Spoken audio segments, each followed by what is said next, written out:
Welcome to Talking History, a series of talks given to the Farnham U3A World History Group.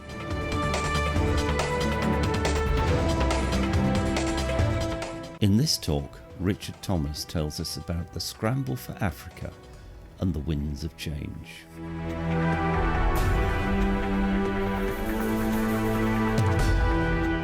Before I start, if my voice fades after 3 hours of non-stop speaking, do let me know.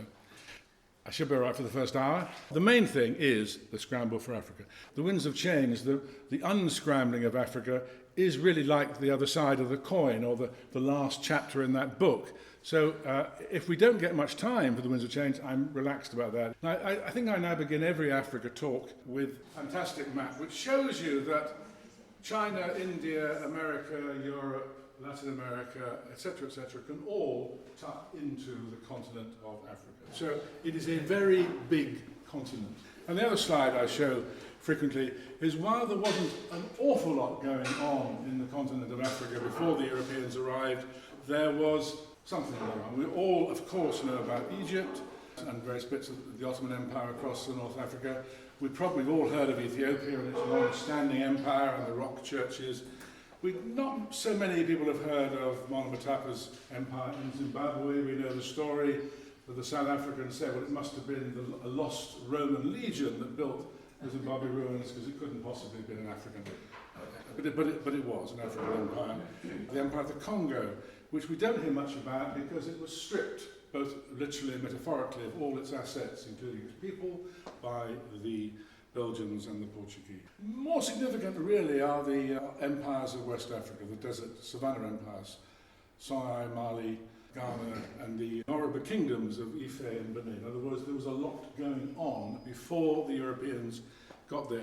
This enables the obvious link with the reason for our links with Africa before the scramble, which was slavery and trade.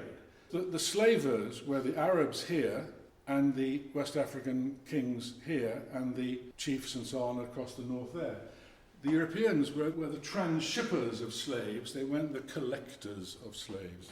Right, so what was the British interest in Africa? Well, in a way, very little. Trade, yes, getting slaves until the slave trade was abolished, yes, selling trinkets, guns, booze, yes, but not really. It was Africa was in the way of getting to India, and a point I know I made before, whenever you're trying to understand the British Empire, the first question is, what did this have to do with India? You might say, what does Africa have to do with India? It's on the way. In fact, it's in the way. And so protecting the empire, we took over Cape Colony from the Dutch, not because we thought this was a lovely place for growing nice wine and having holidays. It was because it was a very important way station on the way to India. We purchased the Suez Canal, not because we quite liked the idea of having a large canal, because it was shortened the route to India massively. Arguably just as important was keeping the others out of the way, keeping those frogs at bay. We had spheres of interest, we had links with chiefs, we had trading arrangements, that's what we wanted. And if these pesky Europeans came along and bothered us, we wanted to keep them out. So we were concerned to kind of register and solidify our links with the coastal trading arrangements. And then in the 1870s, 80s, the Germans, the Belgians, Germans after reunification, again, they're part of their story. We're now unified, we need an empire. And so they began to maneuver in what is Tanganyika and Cameroon. And so then increasingly we found there were mineral deposits. I think in my talk on the Boer War I reminded you that we gave independence to the Orange Free State. And about 3 years later they discovered gold on Witwatersrand. And we changed our minds. So we couldn't have these Afrikaner types being independent and rich. That was too much. And there were growing trade links with West Africa. Sunlight soap, Port Sunlight, palm oil, all of these things came in bulk from West Africa. Timber, solid. If you've got any of your grandparents' furniture, it will be dark wood, a lot of it. That's the ebony, a lot of it from West Africa. And it doesn't rot at all. It is amazing stuff.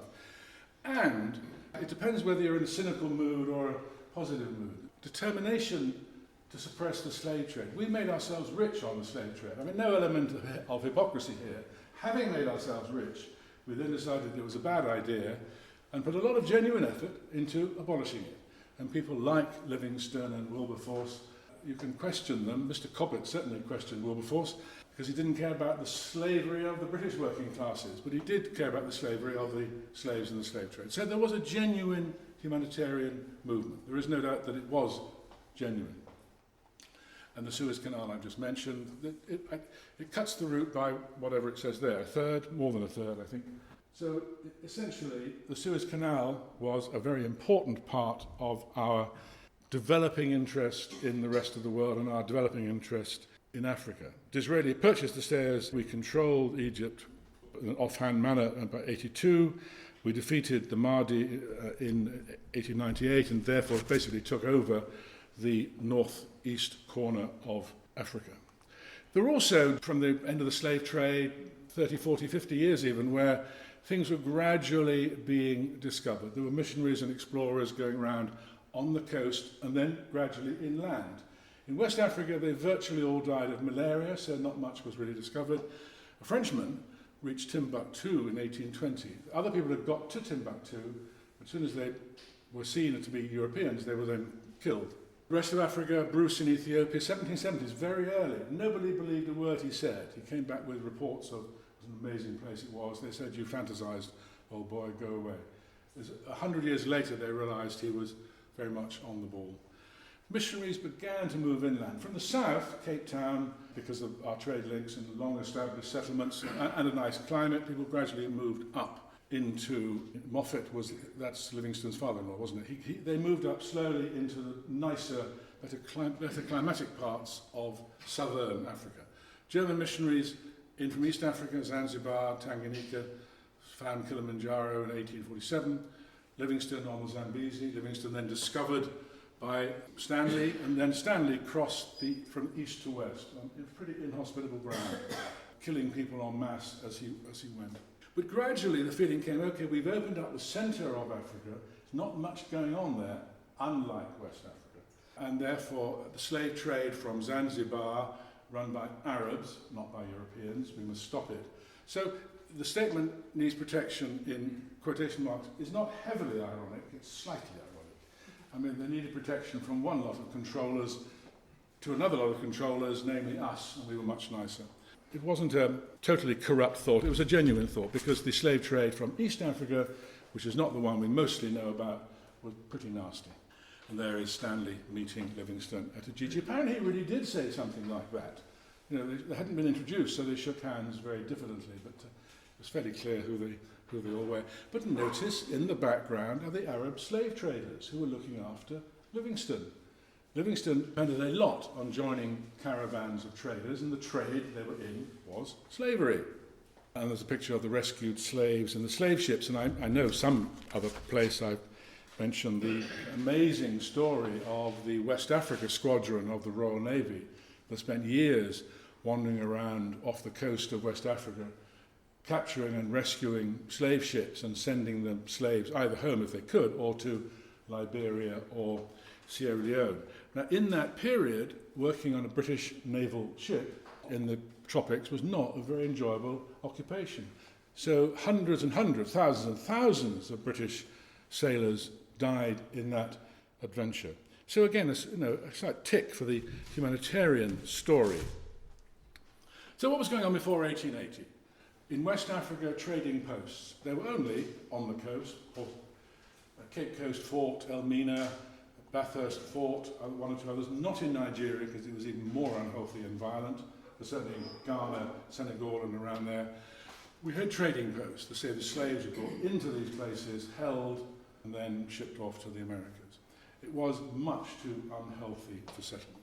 East Africa, trade with Arabia, these towns, places, Zanzibar, Malindi, Kilwa, Sofala, Sofala's further south, trading in ivory and in slaves. The slaves would carry the tusks on their shoulders to the ports to be loaded onto ships, mostly for, it was run by Omani Arabs. As I'm sure you know, the Sultan of Zanzibar was also the ruler of Oman, and Zanzibar was the senior place.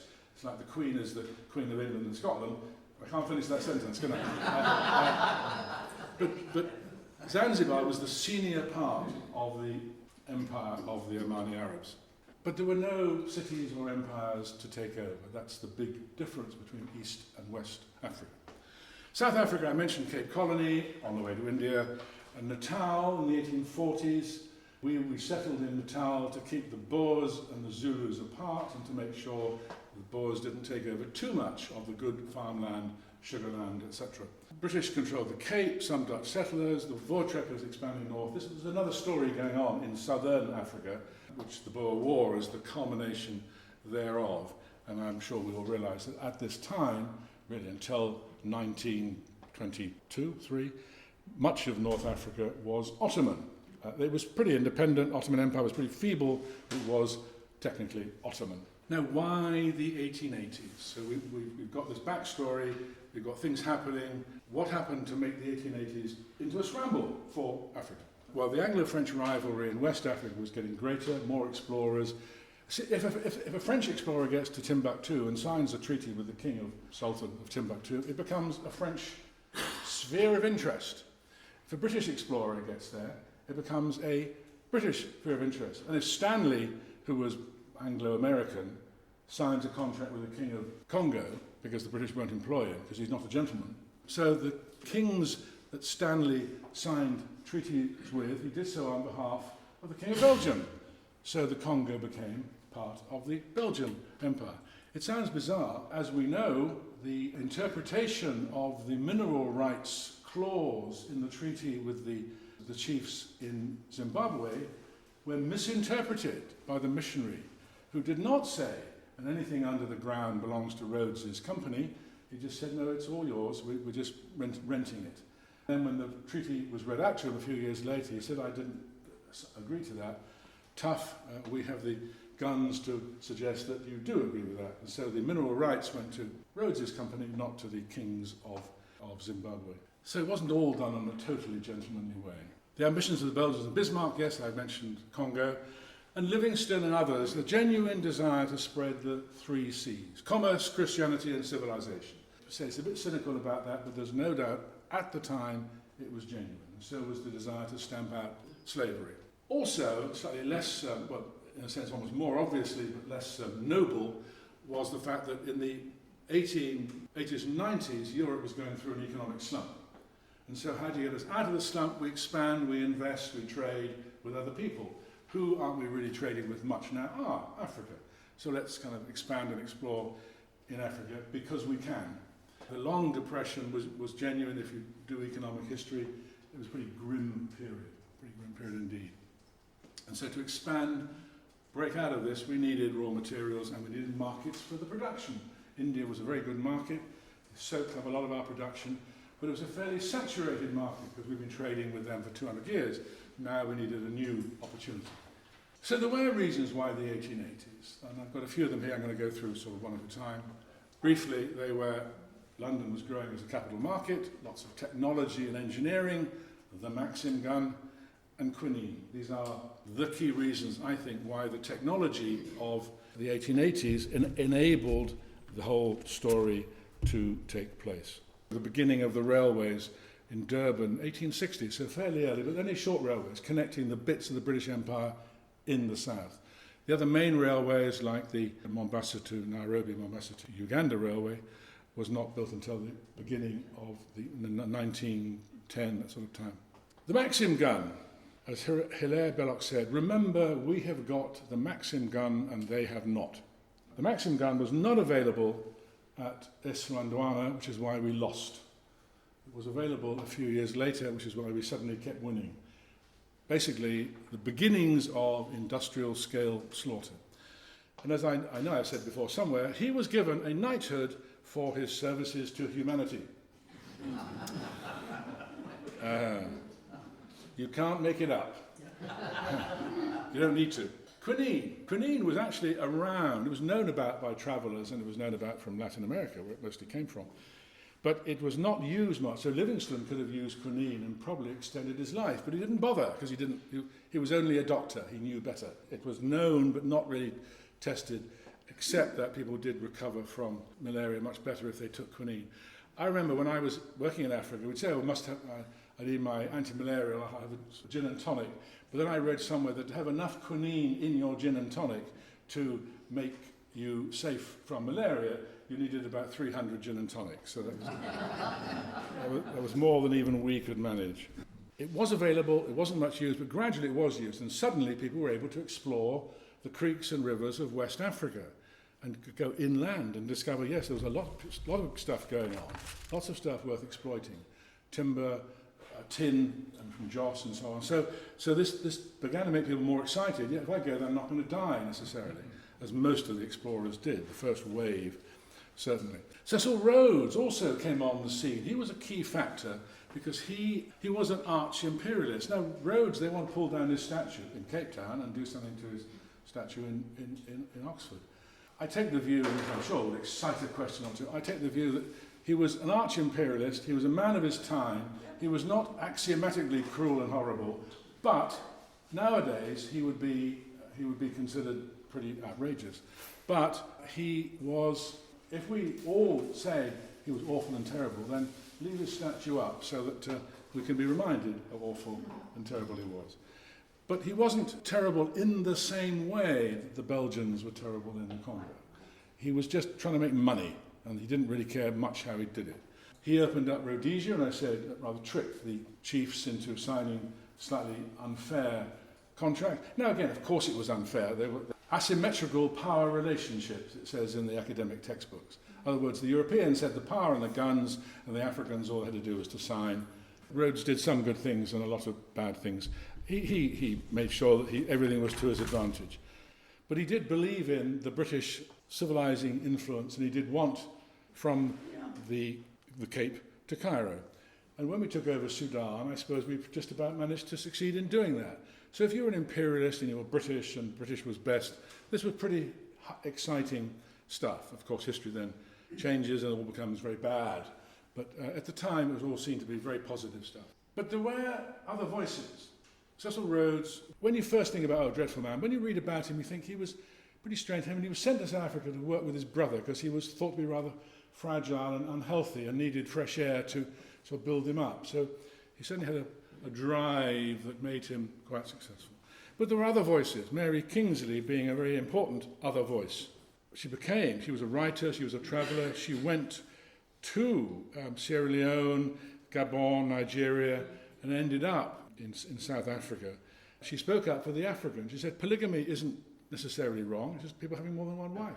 Some of their habits are not all awful, they have their own way of doing things. She believed in a relative view of culture rather than an absolute view of culture, which was that British was best. And she published a book of her travels in West Africa, which was sold very well, but the Times didn't review it. They thought it was an unsuitable book to review. And she died nursing in the Boer War. So again, she put her life on the line and did sacrifice it for her causes. And there were people that followed her, people that read her, people that believed she was a good thing.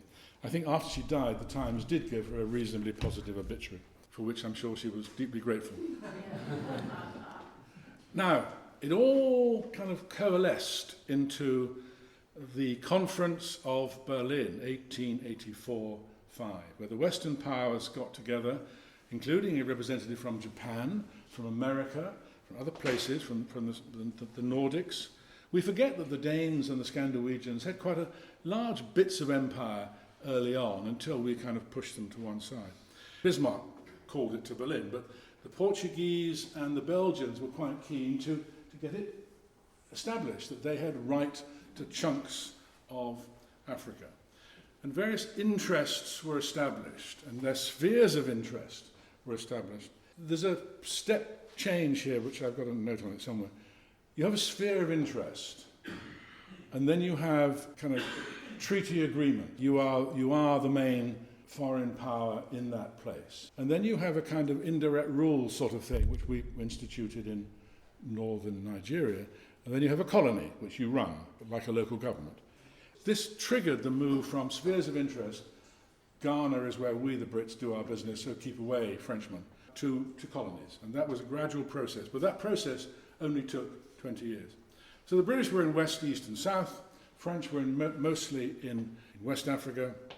Belgians gradually establishing treaties all around the Congo basin.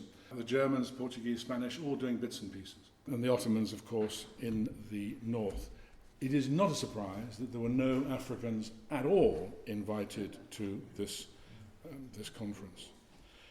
Disraeli said of Bismarck during the discussions, be careful with that man, he means what he says, unlike most politicians. So this was called together, discuss their interest, and basically solidify them. Bismarck, he was an aristocrat, Prussian aristocrat, soldier. He spoke fluent English. He was also a lawyer. He was described as self-centered, neurotic, corrupt, vindictive, treacherous, unprincipled, despotic, gluttonous, and an habitual liar to boot. This is a favourable biography that's being written. He was also a workaholic who ignored his family and treated his friends badly. He sounds a perfect man to be a politician. Now, Salisbury, who was our man, Salisbury was not keen on colonies because he'd been around long enough. He knew about India. He knew about the costs of running colonies. He was not keen, but he accepted the two rules. One is the impact on India, and the other is keeping others out, particularly the French. So what were the conference decisions? Well, the main ones were that it was accepted. The rules of the game were engaged, and they were accepted by all powers, Africans not asked, of course. There was to be free trade on the Niger and Congo basins. Free trade on the Congo basin pleased everybody, particularly the Congolese, because it meant that they could control the rest of the Congo, the big basin of the river. The Niger was already pretty much free trade because the French and others had signed treaties with various African trading companies along the Niger. Now, they weren't all run by Europeans. There were some powerful African trading companies. Some of those African trading company leaders sent their children to schools in England. In other words, there was a Nigerian elite in the 1880s and 90s who spoke fluent English, had travelled and knew about how to trade with the West.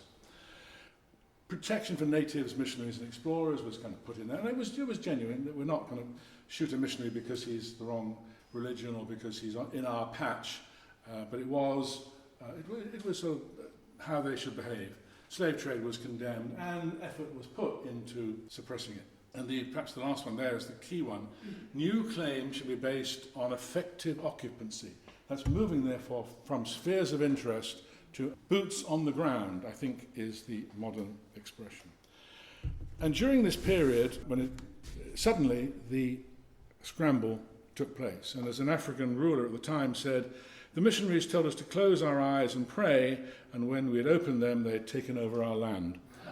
So in very short order, the Scramble conference acted as a starting gun. The Germans said, oh, hang on, we're in Tanganyika, it's now ours. The Portuguese consolidated their long-standing hold over Angola and Mozambique. Belgians extended control into the whole Congo basin, because they were just told, oh, the Congo River, upriver is yours. They didn't realise how big the Congo River actually was. The French expanded into the Sahel, the light soils. Light soils is a wonderful phrase for sand.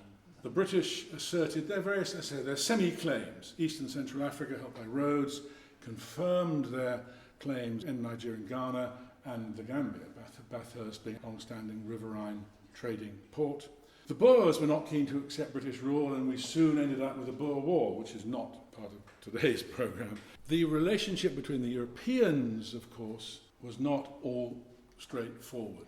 The famous events of Fashoda, 1898, when the British bulldog and his Solotepe, the Frenchman and his kepi, are sitting waiting for orders from Paris and London. The story is two things. One is the French wanted to get, they were there in Dakar, so they wanted to get a line all the way across to be French, and the British wanted to have a line from Cape to Cairo. And Fashoda was in the way. It was a totally small and dusty village. Malakal is the nearest proper town to it, in the middle of nowhere, but it was where they met. The French and the Brits, Kitchener's troops coming down from sorting out the Mahdi, they met there, and the Frenchmen had walked from there all the way across up to Fashoda. And they sat waiting for 2 or 3 months while the Paris and London agreed. And the French were quite keen to push for it. Marchand was there waiting to fight, But they realised quickly, A, the British Navy was rather larger than the French one, and any blockade the British would win. They also realised that Kitchener was probably a better fighter than Marchand, though that's not proven. And it was something that they really didn't want a war at this time. So the French backed off. And as a result of that discussion and conclusion of a potential war, the Entente Cordiale was developed. We and the French decided it's better to talk than to fight, particularly over Africa. So it did have some good outcome. But basically the British then won, and the road from Cape to Cairo was pretty much open for development if that's what they wanted. Now the French guy was Captain Marchand. He crossed through some very, very unfriendly, inhospitable parts of Africa with 20 French troops and 130 Senegalese troops. It took him over a year. He got there, stuck his flag in the ground and said, right, here we are. But he was told to withdraw, and he carried on in the French army and became a general in the First World War. So quite an impressive character, actually. And another one, Pierre de Brazza, but Brazza was the founder of Brazzaville. He got to the northern side of the Congo Basin before the Belgians, stuck his flag in the ground, and Brazzaville became the capital of Congo B and Congo K, as we used to say, Brazzaville and Kinshasa. So again, another amazing journey, goes that river, doesn't die of malaria, sticks in the French flag, and Congo-Brazzaville becomes a French colony. Now that's the relationships between the Europeans, pretty well peaceful, as they carved up a very large continent, so there was plenty of cake to go around for all. Not all the Africans, however, were terribly pleased with this. It may surprise you to hear. We know there were 5 altogether Ashanti wars. Thanks to the Maxim gun, we won out. Benin punitive expedition in 1897 basically ended the creation of artworks, Benin bronzes and so on, in a day. They arrived, they took over, and that was it. The Benin bronzes ceased to be, they still make them for tourists, but they ceased to be a high-level art form. And the British sent some people to talk, and the Benin people said, no, stay out, we don't want you, just stay away. They killed a couple of the soldiers because the soldiers kept on coming. So that means we send a punitive expedition to sort out these disagreeable Beninois, and they were duly defeated. Boer War we've talked about, the Mahdi and Omdurman we've mentioned. So we were winning colonial wars with the advantage of high-tech weapons. The French had endless small colonial wars. The French Foreign Legion was founded to deal with these things, and they were not particularly gentlemanly in their treatment of the people they captured or the wars they fought. The Germans, this is another contentious statement, in the period 1804 to 8, the Herero took umbrage to being colonised by the Germans, and so the Germans decided to have a bit of a final solution and got rid of 70% of the Herero population by basically driving them into the desert where they died of thirst and starvation. They also had to deal with the Maji Maji rebellion in Tanganyika. Maji Maji is to do with water. They believed, the Tanzanians, if they covered themselves in some magic water, the bullets would bounce off. Unfortunately, they were wrong. And I don't think I need to go into the Belgian story in the Congo, Heart of Darkness and all that. It really is dreadful. There's not much sunlight in that story at all. But it was suddenly, from Conference of Berlin, late 1880s, to complete control of Africa in a decade. Really an extraordinary advance. So, where are we? We've got French West Africa, northern, that's Congo K. We've got Madagascar, that's the French, the Mozambique and Angola are the Portuguese, and the German East Africa, Cameroon, Togo is there, and what's the other one? German Southwest Africa. So, in 1885, 10% was under European control. In 1910, or before then, 90% was under European control. An extraordinary story. Now, the thing about the Portuguese colonies, again, not a very positive story, they had large landowners, like they did in Latin America, who basically owned everything. So they could have their own currency, their own courts, their own police, their own shops, and if a local, an African, did something naughty, there was no state court, no public court for him to go to appeal or to whatever. The owner of the estate was the person that decided. So extrajudiciary hangings, etc., were extremely common. They owned it, they owned everything. And that meant that it was not, again, not run under Queensberry rules. It was run under the rules of whoever made the rules, which was the owner of the estate. That was not a one-off or an outgrowth. That was the system. The Germans had 4 colonies in Africa. German East Africa, which is now Tanganyika, then now Tanzania. German Southwest Africa, which became a colony of South Africa after the First World War. Cameroon and Togo. They had their 4 colonies. They were quite happy. They carried on being nice, small-scale colonialists, what they wanted to do. And then we get to 1910. The only slight difference is Ottoman Libya, because in 1910, Ottoman Libya, the rest had been taken over, became Italian. If you follow your newspapers, you will know that Darfur has been attacked and systematically raped by the Sudanese government.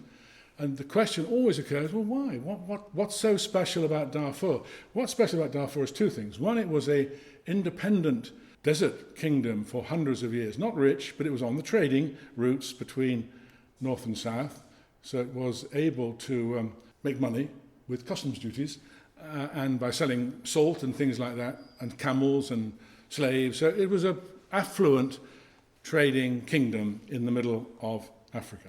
It was not, therefore, part of the same network as Sudan. And the second thing is, of course, it was because when it was wanting to be a bit more independent of the government of Sudan, because it had been used to being independent, the government of Sudan would not allow it to do so. So that's caused the massacres of the people in Darfur. When the boundaries began to be drawn, okay, you're running Tanzania, we're running Kenya, where's the boundary? You're running Nigeria, we're running Togo, Dahomey, where's the boundary? So they were gradually put together in Europe, of course, naturally, put together, and they were drawn, some just straight lines, some followed rivers and mountains, as you would, many split up old enemies, or put old enemies together in one. Several were landlocked.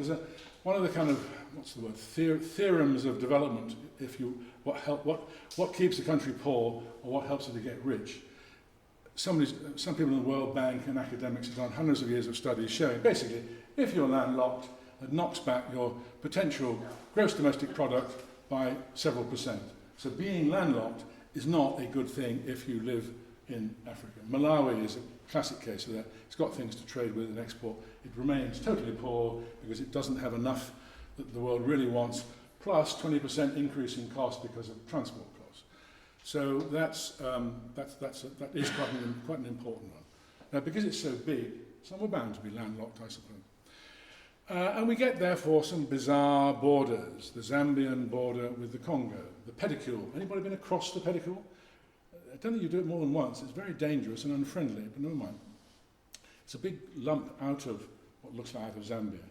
And the reason that is the case is that to negotiate the borders, the British sent a Major General and the Belgians sent a geologist. And the geologist was able to make sure the line of the border was as close to the copper mines as possible. And in fact, if you go to Zambia, all the Zambian copper mines are within half a mile of the Zaire border, not all of them, most of them. Because basically, most of the copper is in the Congo, not in Zambia. Kaiser Wilhelm saying, please, Granny Victoria, you've got 2 snow-capped mountains in Africa, Kilimanjaro and Mount Kenya, and I would like one. So she said, all right, Villy, I will give you Kilimanjaro for Christmas. And Julie did. And if you look at the border, it would go in a straight line through the top of Kilimanjaro. It now goes and then a little loop around Kilimanjaro to the coast and keeps it in Tanzania. Caprivi Strip, Baron Caprivi, remember him well. Bismarck's successor said to the British when we were developing the borders down there, said we'd like access to the Zambezi. No particular reason, just they wanted access to the Zambezi. Okay, said the Brits. It wasn't the first river, or the second river, or the third river. It was the fourth river, which is why you get the Caprivi Strip, which I'll show in just a second. The Gambia-Senegalese border. A gunboat, Britain's #1 colonial offering, that and the Maxim gun. The gunboat's artillery shells would go something like 22 miles from the river. Very closely at the border between Gambia and Senegal, it's a series of arcs like that, 22 miles away from the river. That is how they got the border between Gambia and Senegal. It still looks a very strange border, and it is, but that's how they got it. Kenya is a good example of, well, a border set of problems. In a way, these were completely unresolvable, so this is not a criticism particularly of the colonial draftsman, but it's to explain why things got so difficult. Kenya is at the crossroads, literally, of three different cultural groups. Basically, the northern Somali Ethiopian types, the southern Bantu types, and in the middle, the Rift Valley, you'll get the Kalenjin, etc. So coast is Swahili, that's the fourth group in a way, that's mixture with Arab traders. Now these are not like us and the French, or us and the Germans, in terms of language, culture, history, style of behaviour. These are like us and the Indians or the Chinese. I mean, they are very, very different cultural groups. So when you hear that elections in Kenya went very, very pear-shaped indeed, and there were mass killings, it wasn't because, like the French, we sorted out on the rugby pitch. It was because these absolute foreigners and aliens are taking over, and we don't like it. So Kenya is blessed with climate, resources, hard-working people, etc., but it's cursed by its cultural divides. There were some benefits to the scramble. For the Europeans, trade, a playpen for war games, not much use to Africans there. For Africans, again, they're exploited, absolutely. Exploited horribly sometimes. They built railways, yes, but they built railways to where the minerals were or to where the trading centres were. The railways were not built for the Africans, they were built for the Europeans. Of course they were. Social services, teachers and doctors. This is a genuine one. I mean, the arrival of health, education, some social services made an amazing difference to people of Africa. Local wars were suppressed. Peace pretty much broke out in much of Africa. And it certainly connected Africa to a wider world in ways it had not been ever before, except around the edge. So, a mixed story, but there were some positives. There were, unfortunately, also plenty of negatives. Local interests completely ignored. Botswana and Uganda were partial exceptions. They asked the British for help, the Botswana people did. The point is, there were people who gave their lives to, and their energies to, trying to do an honourable job. And I worked on the castle, there were a couple of old colonials there, and I was ready as a bright, young, radical person to dismiss them, and I realised these were guys that really had spent their lives doing their best, and sometimes doing quite well, as part of their best for the communities they were living with, learnt the local language and culture, and tried to make it work. There were, in the turn of the previous century, some horrendously racist attitudes which legitimised, that's the point, racist attitudes is one thing, but legitimised the cruelty, and lots of problems which at the time seemed like developments were storing up future problems. Settlers being one, minerals being another. The whole model was based on extraction. That, again, we shouldn't be surprised and shocked, that is how the world worked then. It was not all awful, but it was certainly not all positive. And the history of capitalism is not based on a neat march to the sunny uplands, it's based on regular chapters of exploitation. And you could argue this began to switch with the rise of the Labour Party and other social attitudes post-Second World War. It began to change in the 1950s. The amazing thing was, having spent a couple of hundred years just trading on the coast, suddenly, within 15 years, from let's scramble for Africa to a complete takeover. And given the size of the continent, that is an extraordinary story. Now, what's fascinating is Ethiopia and Liberia in non-colonies. Now, Ethiopia was pretty much, not controlled, but the Italians had a lot of influence there. And it is true that Liberia was not a colony of the US. It was a colony of Firestone Rubber Company. Literally, again, that's not me being exaggerating, that is literally the case. It was run by Firestone Rubber Company. So, as the saying goes, what could possibly go wrong? We, the Europeans, have taken over Africa. We're all jolly good chaps looking after it, lots of health, education, trade, paying full price for the minerals we extracted. The Chinese, as I've said before, do pay the full price for the stuff they extract, but they have another agenda. But what could possibly go wrong? Well, we all know about the First World War. We neglect, I think, Spanish flu, which apparently killed 3% of the world's population, something like 50 million people.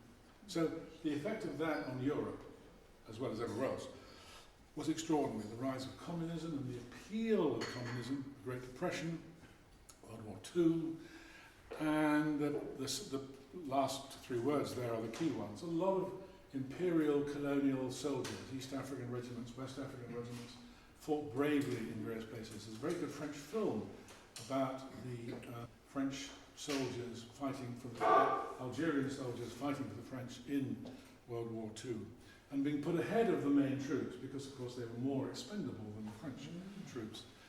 And that sort of thing, part of the story. And they said, well, we're fighting for democracy, and I quite like the idea of democracy. Let's have some.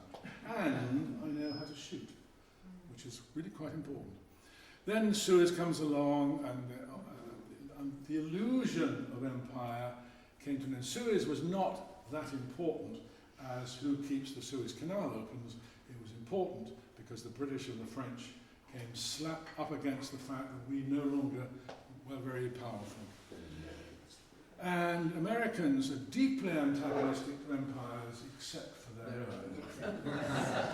I remember talking to an American about the Philippines and Cuba. He really, this was a long time ago when I was a student, so it was 50 years ago, he really couldn't understand that was part of the American empire.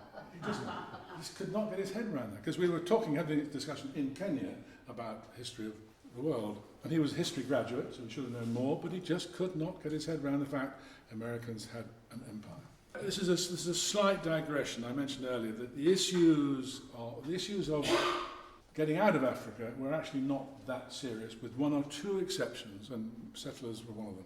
Lots of German settlers in Namibia controlled 90% of the usable farmland. Portugal, Angola, and Mozambique, the concessions, the fiefdoms, I mentioned that, and that they were pretty brutal. British in Kenya, there were never that many British. There are more Chinese in Kenya now than there ever were Brits. More Chinese in virtually every country in Africa than there ever were Brits, Portuguese, whatever. Southern Rhodesia, Zimbabwe grew to a pretty large number of Brits, but that's a different story. South Africa, because of Cape Town and the expansion from the south, a lot of Europeans from the 17th century. The story of the retreat is actually a bit that most of us don't know about, the colonial development welfare. In 1939, the Labour government before then was trying to push through their belief in the fact that colonialism had to end. And in 1939, Churchill allowed Malcolm MacDonald to push through that act saying, we will give you independence, basically, if you continue to support us during the war. But it was an absolute commitment to not just independence, but to helping develop the countries so that they could become independent. And the 6th Pan-African Conference was held not in Africa, but in Manchester, because most of the leaders of the independence movements were at universities or working in Europe or America. It was extremely well supported. The Manchester Guardian, who sponsored it, partly made very positive remarks about it. And along to these things came people that we were names to conjure with for the future. Kwame Nkrumah, Azikwe, Jomo Kenyatta, Hastings Banda, Leopold Senghor, Frenchman. So they began to organize themselves as a group to express an interest, a demand for independence. And as we all know, Indian independence in 1947 raised expectations, as did that raise expectations that their cause was a just one, they would get some help, and they would gradually become independent. And so it, of course, transpired. Ghana independent in 1957, key date, obviously. The colonial period was only 2 generations. Jomo Kenyatta was born in Kenya long before it became a colony and became the first president of Kenya. So it really was a short period. Nigeria followed slowly, but it followed. Then suddenly de Gaulle gave independence to the Francophone countries having promised he wouldn't do so to the Algerian settlers, but there we are. Congo, Tanzania, Uganda, Kenya, East Africa. Then a gap, 1963. There was a few small ones. I think Botswana, 66. Then the big gap until Mozambique and Angola became independent. Zimbabwe, 1980. So you could say the independence period took longer to work itself out than the scramble for Africa took. But that's, I say, I'll unpack some of that. First one was Ghana, led by Nkrumah. Now, I've got it's a list of steps, really, that went through, and I'm going to spend a bit of time on the steps that it all went through, because it's almost a model for how it happened, certainly in British colonies. First of all, there was a leader who'd been overseas, returning home, the returning leader, the Messiah, probably imprisoned. It is almost axiomatic that the best way to become president of a country is to be imprisoned by the previous regime. Seretse Khama of Botswana was the son of a chief, that certainly helps, but he was also imprisoned by the British for the stupidity of marrying a white girl, and that raised his street cred no end. So you come from abroad, you're imprisoned, then you break with the moderates, the local chiefs, the local trade union leaders, the local business community, the Indian business community, accepting a very slow march to independence. You break with them, demand it instantly. The trade unionists support you, the students support you, and you begin to gather some momentum.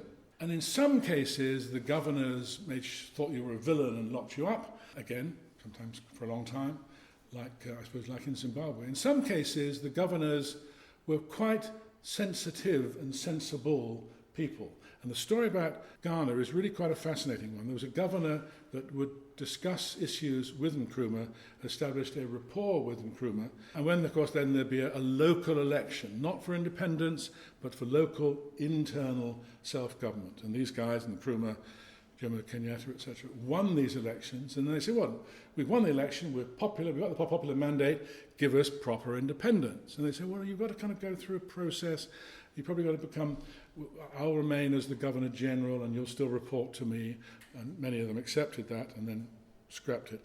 But the case of Nkrumah is quite interesting. In both Nkrumah's memoirs and the Governor Arden Clark's memoirs, they describe a meeting when I think London finally said, yes, you will be independent on probably December the 31st at midnight.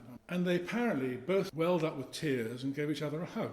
Now, it's not often the chap you've just let out of prison gives you a hug, but the fact of the matter is they both knew what was going on. They were both highly intelligent people. Arden Clark saw that it was inevitable, and his case was, let's make it as positive as possible. And in the case of Ghana, it probably was. If you meet Ghanaians, I don't know I've ever met a Ghanaian who was violently anti-British for colonial reasons.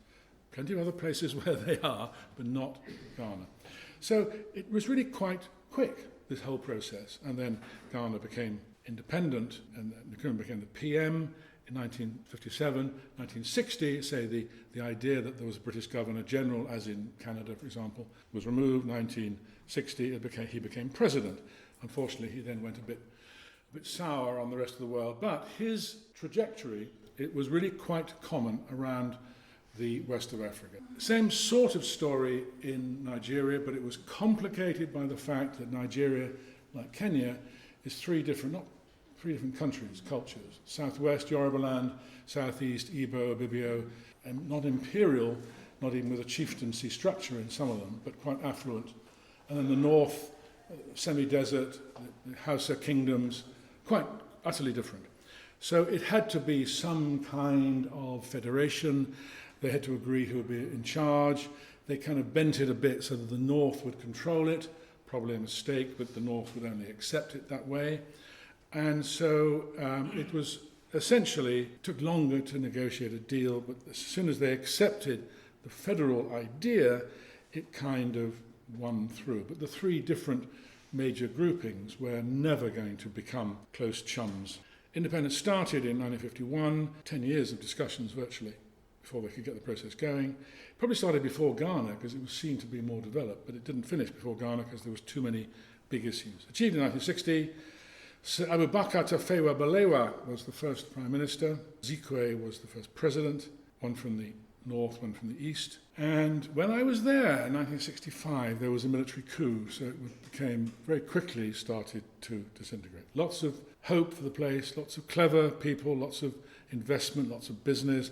Every British multinational you've ever heard of, UAC, British American Tobacco, British Oxygen, Cadbury's had big factories and developments there. It's all looking good, but it did go somewhat pear-shaped. Francophone Africa, and I'm going through this quite fast because I don't want to deny your chance for questions. 1960 was a key year. Ghana a republic, Nigeria independent, and de Gaulle, Fifth Republic, takes over. I will support you settlers in Algiers for as long as it takes me to get elected, and then I will not support them. Any of you seen the film The Battle for Algiers, Battle of Algiers? Very depressing but rather accurate film. De Gaulle saw, however, that the battle for Algiers was pointless, and he offered them independence, and he offered all the Francophone countries independence as long as they accepted becoming part of the French community, keeping the CFA franc, French franc, the CFA franc, and basically accepting they were part of the French Commonwealth, which was much less of a commonwealth than ours and much more of sort of weakened colonial status. They accepted French troops, they accepted French advisors, they accepted French airlines. Basically, they were semi-independent after independence. The one country that refused this was Guinea, under Sékou Touré, who was a socialist. When the French left, they took out every desk, every telephone, every filing cabinet, every telephone directory, every electric light bulb from the government offices. So they stripped the place. And that was de Gaulle saying to the others, I suppose, stay with us or you're in serious trouble. Now, amongst the leaders of Francophone African countries were some fascinating people. Senghor, he was a poet. I read some of his poetry in translation. It's not quite up there with Keats, but it's not bad. Politician, he was elected to the French Assembly as well as the Colonial Assembly. He was president of Senegal for a mere 20 years when he died. Félix Houphouët-Boigny, he was a tribal chief and a doctor and a trade unionist, a very traditional background. He was the first president of Côte d'Ivoire for 30-odd years. He was always very pro-French and a Catholic in a 98% Muslim country. And to make sure that his Catholicism was seen and understood, he built a cathedral in his home village in the middle of nowhere, and it's built to be a bit bigger than St. Peter's. So when they say on the television, as I heard the other day, St. Peter's is the biggest Catholic church in the world, there's one in the middle of Africa that's a bit bigger. Also 1960, the Winds of Change speech. Harold Macmillan went to Ghana and thought they were doing rather well. I think he went to Nigeria and was rather impressed by the quality of the people he met, who certainly know how to put on a show in Nigeria. And he made a speech to the Parliament in Cape Town, which I've been into, lovely old building, and said, among other things, he said, the wind of change is blowing through this continent, and whether we like it or not, this growth of national consciousness is a political fact. We must accept it as a fact, and our national policies must take account of it. Now, it's a very good speech, very Macmillan speech, because he started by praising the Afrikaners and praising South Africans, saying you've done well, and the economy's doing well, and you're wonderful people, and long, glorious history. And then he kind of got to the point, which was this, and then he made a few other remarks about the need for change. And this was not just ignored by the South African Afrikaners. Within 6 weeks later, Sharpeville took place, where they shot 69 people for demanding some of the rights that Macmillan had been talking about. The speech by Macmillan was important, seminal, I think is the word, but it was ignored, not just ignored in spades, ignored and vigorously pushed back against. And the police commander who organised these shootings was given a commendation for his efficient and effective action. So it wasn't a good time in South Africa. So let's move on to Colonial Secretary Ian MacLeod was certainly instrumental in a lot of this activity. And you can make two arguments. You can usually make 3 or 4 arguments, but you can make 2 arguments. The colonies needed to be free because they'd helped us during the war, they'd served their apprenticeship, and it was naturally a good thing to do. Second argument is they're too expensive, we post-war are weakened, and they're too complicated, they're getting too uppity and demanding rights and rioting and throwing bricks, and it's all very difficult, so let's offload them as fast as we can. Now, of course, both these arguments are accurate. They were very difficult. There was some moral argument as well. The politicians, somewhat unsurprisingly, stressed the moral arguments. In Kenya, the Mau Mau rebellion was their push from the Kikuyu to get independence. Jomo Kenyatta was jailed in 1953. Jomo Kenyatta was not a leader of Mau Mau. Every English history textbook says that he was. I am probably the only person in this room that's read the transcript of his trial. And it was such a travesty, such an obvious put-up job, that even if he was guilty, anybody reading that transcript would say, well, of course, the guy must be innocent. This is such a stitch-up. The guy that was given the main evidence against him, A, was drunk, B, was bribed, and C, kept changing his story. But other than that, he was guilty and was jailed. So that delayed Kenyan independence. And of course, the settlers were terrified of the march to independence. In Tanganyika, Julius Nyerere was a thoroughly good egg, a genuinely good egg. Even history, even afterwards, suggests he was a good egg. However, he was a slightly naive socialist. So he had a large country, a small population, rather small economy, and did his best, but he did a lot of things like collectivization, Ujamaa villages, which caused the collapse of the Tanzanian economy. And then Milton Obote in Uganda, independence came quite quickly. The story of Buganda being, first of all, the biggest kingdom and then being rather sidelined, and the other kingdom saying, well, actually, the Buganda are still in charge, we don't like it. Civil war, etc., in Uganda. 61, Tanganyika independence, 62, Uganda, then 63, Kenya. Tanganyika shortly afterwards joined up with Zanzibar to make Tanzania, when the Zanzibaris had their own coup against the Omani Arab leadership. So those two I've mentioned. Obote led the independence movement. He was then removed by Idi Amin, remember him? Yeah. I'm not going to go on about that. And then Obote came back. What we generally don't know, it's not in the newspapers much, is that Obote's second coming, as it's referred to, was much more bloodthirsty even than Idi Amin. He took his revenge very bloodily indeed. You might have heard the phrase, the Luero Triangle.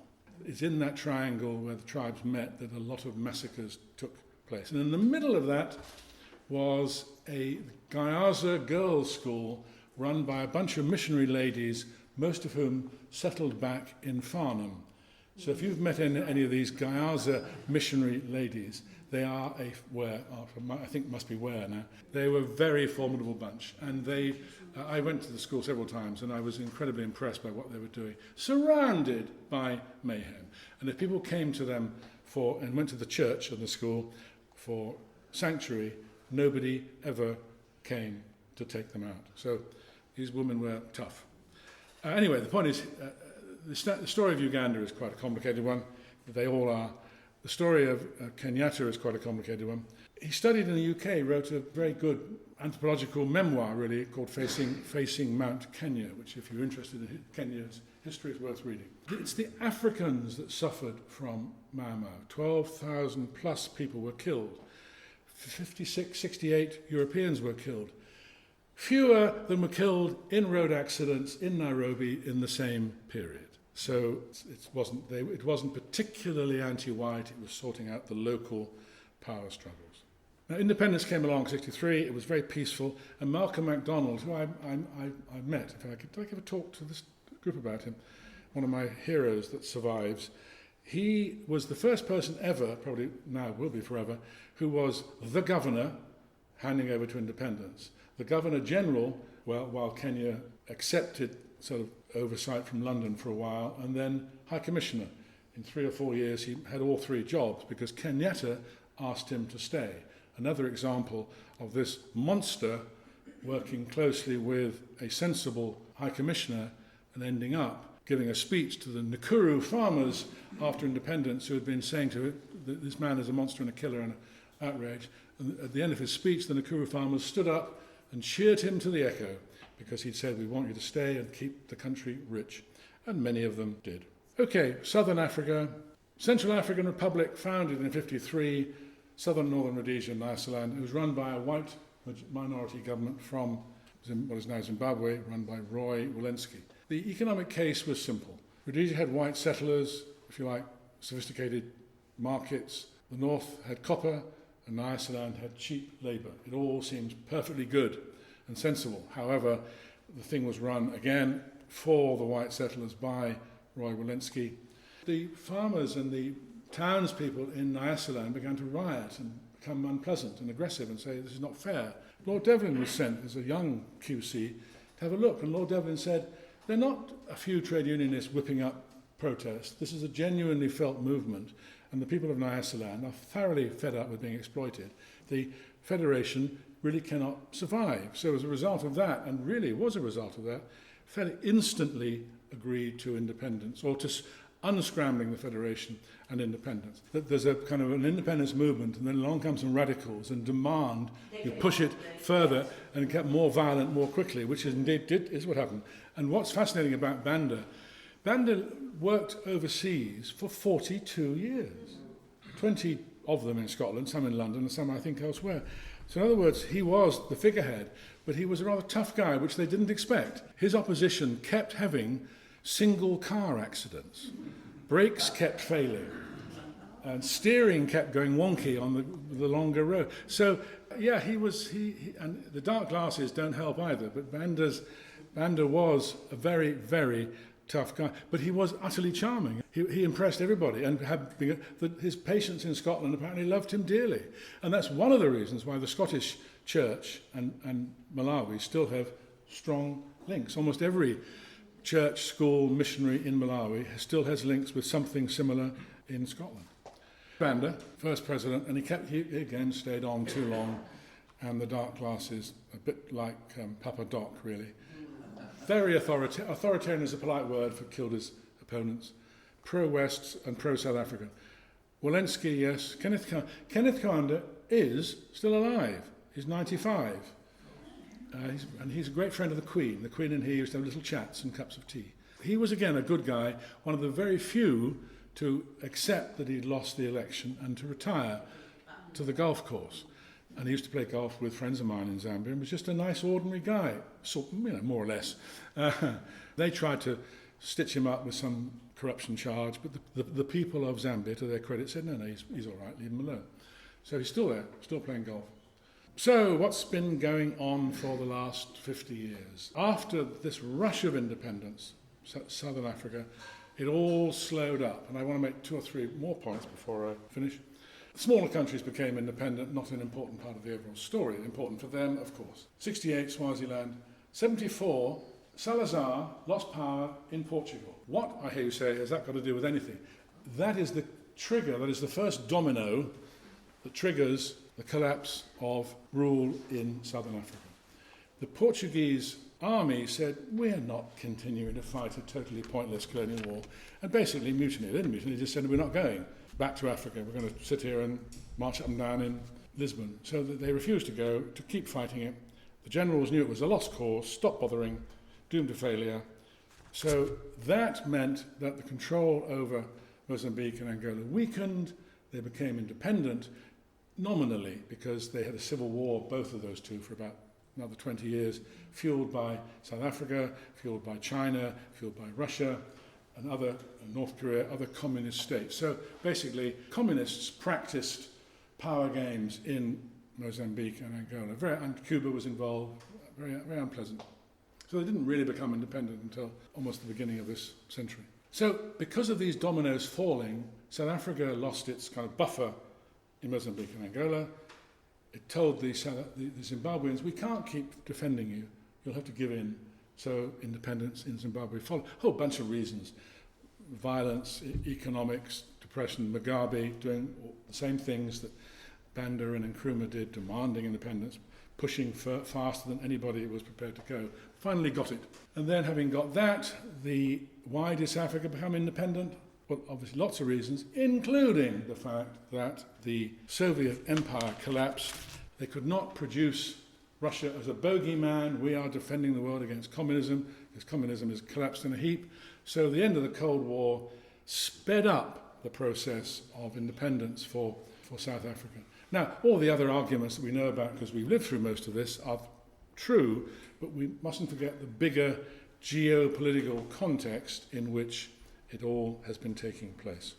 End of the Cold War, South African independence, President Mandela in 1994. Many people would have thought that was completely impossible, but of course it did happen. Portugal, end of military rule, Mozambique, those two guys running, Angola and Michel. If you want a prize for the world's biggest and most pointless white elephant, the Neto Mausoleum stroke tower in Angola is definitely in there with a chance. It is a massive Chinese-built needle in the sky that has no value whatsoever. People we know about in Zimbabwe, Ian Smith, Joshua Nkomo, Mugabe, and Mnangagwa. And again, the point I always make about that, he was pushed out. That was a step backwards, not forwards, because he was the guy that arranged the Matabele massacres and was the enforcer for Mugabe. He was the guy that was going to make sure that the regime carried on selling all its assets to the Chinese and making itself as rich as they possibly could do. So, if anything, he is a lot worse than Mugabe, a Marxist trained by Jesuits, which is a scary thought. This is a military man trained in North Korea, even more scary. South Africa, again, this is up to date. We know the story. Amazing guy. Mandela kind of survives some of history's critical gaze. He still is up there with the good guys. Mbeki is not up there with the good guys particularly. He denied HIV/AIDS existed and caused the spread of the epidemic, but he was a good administrator. When he was Mandela's number two and ran things, that was when South Africa worked.